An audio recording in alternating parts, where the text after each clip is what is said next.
अगर आप first time pregnant हैं तो आपके दिमाग में ये चीज़ें ज़रूर आती होंगी कि हमें लेबर पेन्स के बारे में कैसे पता चलेगा और हमें कौन कौन से चीज़ें दिखती हैं जब हमें हमें अपने डॉक्टर के पास जाना चाहिए या हॉस्पिटल जाना चाहिए। इन सब बातों का डिस्कशन करने वाले हैं आज इस वीडियो में। तो अगर आप मेरे चैनल पे नए हैं तो चैनल को सब्सक्राइब कर लें और अपने फ्रेंड्स के साथ शेयर करें।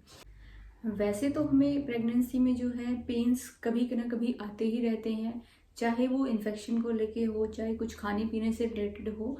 इस तरीके से पेन जो है हमें कभी ना कभी फील होते ही हैं पूरी प्रेगनेंसी में। लेकिन जैसे जैसे डिलीवरी का टाइम नज़दीक आता है तो हमें टेंशन होने लगती है हमारे लेबर पेन को लेके कि हम कैसे पहचानेंगे कि ये हमारी लेबर पेन है और हमें अब हॉस्पिटल जाना चाहिए।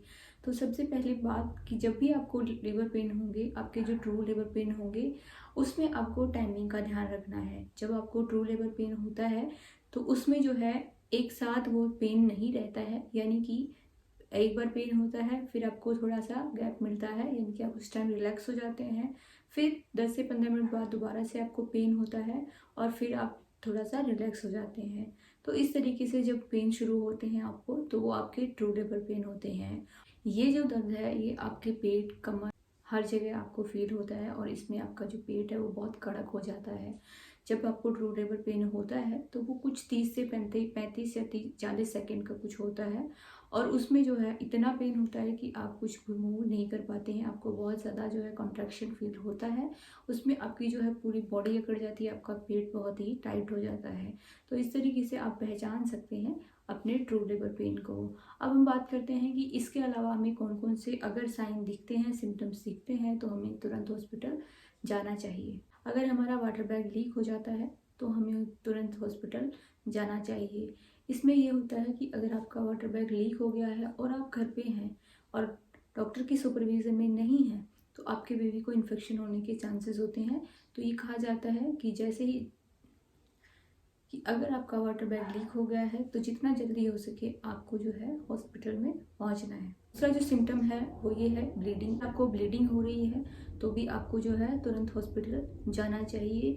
ये जो है आपकी डिलीवरी का एक पार्ट होता है, जिसके बाद आपको आपकी डिलीवरी कभी भी हो सकती है। तो ब्लीडिंग होती है तभी आपको डॉक्टर के पास ज़रूर जाना चाहिए।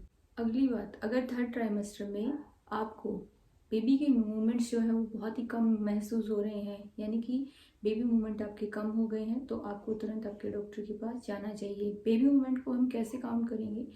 खाना खाने के बाद, यानी कि लंच के बाद और डिनर के बाद हमें जो है ये मॉनिटर करना है कि आपके बेबी ने 1 घंटे में कम से कम 4 से 5 बार मूव किया है। जब भी आपको लगता है कि आपके बेबी के मूवमेंट कम हो गए हैं या बहुत ही कम महसूस हो रहे हैं तो आपको तुरंत हॉस्पिटल में जाना चाहिए। जब आप कंसीव करती हैं और डॉक्टर के पास जाती हैं तो डॉक्टर आपको एक ईडीडी देता है, यानी कि एक्सपेक्टेड डेट देता है जिस दिन आपकी डिलीवरी होनी होती है। तो एक्सपेक्टेड डेट पे जो है सबकी डिलीवरी नहीं होती है, या तो उससे कुछ दिन पहले हो जाती है या हो सकता है कि आपकी जो डिलीवरी उसके आसपास हो।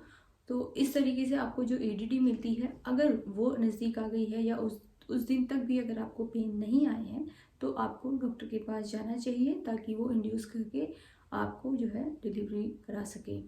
तो इस तरीके से हमने देखे कि आपको ट्रू लेबर पेन कैसे पहचानने हैं और उसके बाद जो है कौन कौन से ऐसे अलार्मिंग साइन होते हैं, कौन कौन से ऐसे लक्षण होते हैं जब हमें दिखे तो हमें तुरंत जो है हॉस्पिटल जाना है, घर पे नहीं रहना है। तो कभी भी जो है इन चीज़ों में रिस्क ना लें और जितना हो सके अपने डॉक्टर से कंसल्ट करें। मिलते हैं नेक्स्ट वीडियो में, तब तक stay healthy and bye bye.